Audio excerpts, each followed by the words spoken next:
And now I come a little bit to examples about medicine, but there was one more thing that I wanted to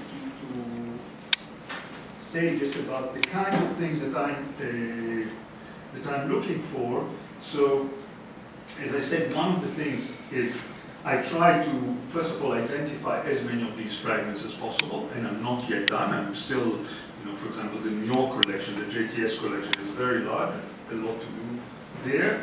I'm trying to reconstruct each of the manuals separately. Like you saw, I just showed you 2 bifolio from my manuscript. Hopefully I will find more bifolio from this manuscript. With the Geniza, you're never sure.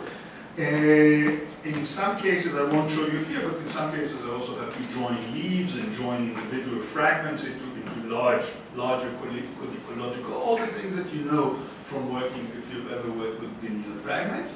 And one of the things that I'm trying to do is to identify the same text in several different Geniza fragments, or like Raimond already did, outside the Geniza, and of course also in other languages. Because, for example, some of the Akkadian texts, and some of the Syriac texts that were published by Fulani, and some of the Mandaic texts that were published by Drower, etc., have very, very clear parallels to many of these texts. And of course, there are also Greek parallels and Latin parallels, etc. It's more or less endless, but I'm trying to sort of collect these and see whether they can help me to reconstruct this library of manuals of divination that I think mostly go back to late antiquity.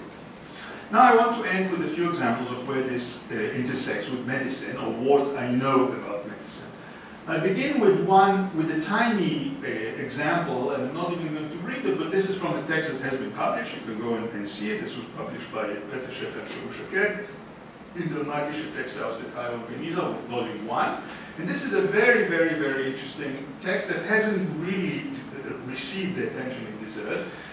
This fits very well with what Mark was saying before about the very difficult, the difficulty of separating between medicine and magic. This is a booklet that I would very clearly call medico-magical. It's both at the same time. There are some, so here, for example, the Iteta, the mate Olav, the Me'eha. It's very interesting, the Judeo-Arabic and the Me'eha with the Hey Aleph in the end. So for a woman whose fetus dies in her womb. And then he gives what I would say is a very, very medical recipe. You take these ingredients, you smoke them, you cook them, etc., and the womb, the aborted fetus will come out. So a very medical recipe. The next recipe would be the very elaborate adjuration for exactly the same purpose, and sounds to me like a very magical recipe. Even more interesting, this text is extremely eclectic in terms of, you have your Greek loanwords, you have Persian loanwords, you have Arabic loanwords. So this text clearly collects its stuff from all over the place.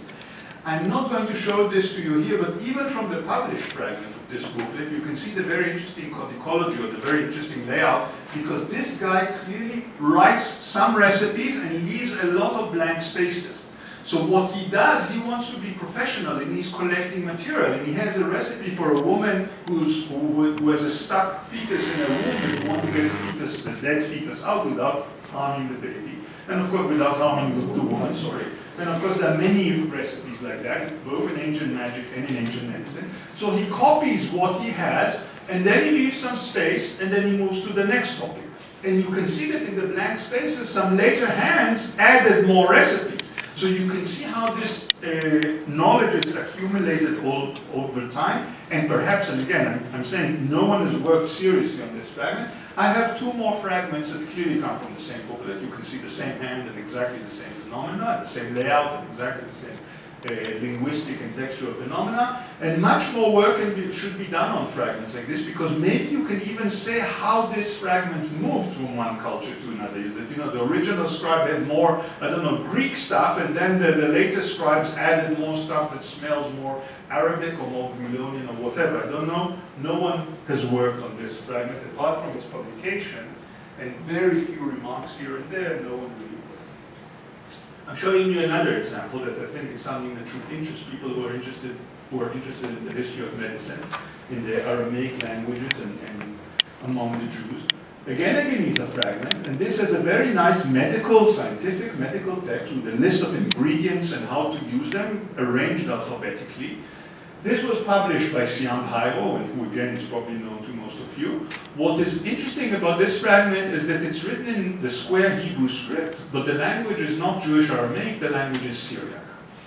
So what you have here are people who are copying a Syriac medical text, sometimes again in the 10th, 11th, 9th, 10th, 11th century, maybe they copied it already earlier, this is just a later copy of that copy. And I think this, first of all, I have two more fragments like this of Syriac in Hebrew letters with medical text, and I gave both of them to Siam, and he will publish these two in a subsequent publication. So we already have three examples of medical literature being transmitted, being read by Jews, at least in the early Middle Ages, in Syriac in Hebrew letters. I think this is very interesting. I think this calls for some reflection of why they would do this. And my gut reaction, and again, I'm not an expert in this, is because they don't have anything better.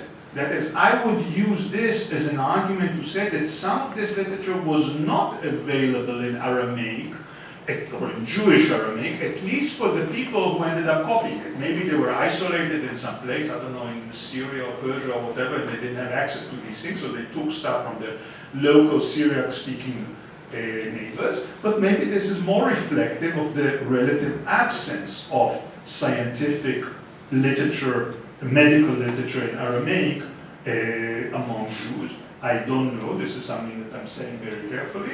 I want to show you one more fragment, which again exemplifies this, hasn't been published. And again, I'm not going to read it, but this is the beginning and also the whole of the other side of this fragment are medical recipes in Judeo-Arabic.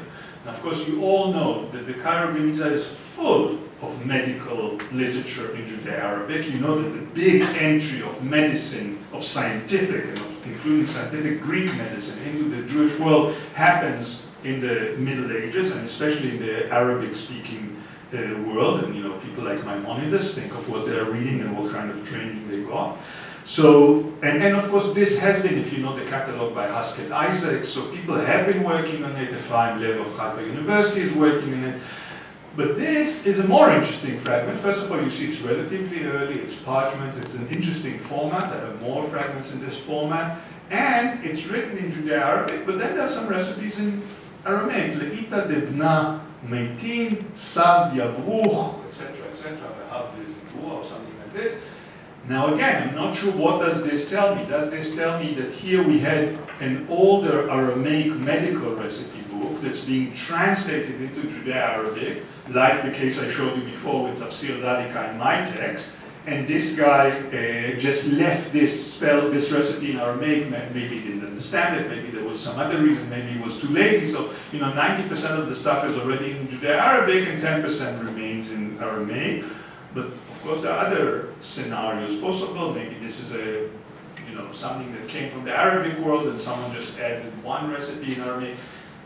What I'm saying that there are several different scenarios here, but I want to end by saying that there are as far as I can see, there are relatively few Aramaic medical texts in the Cairo Geniza.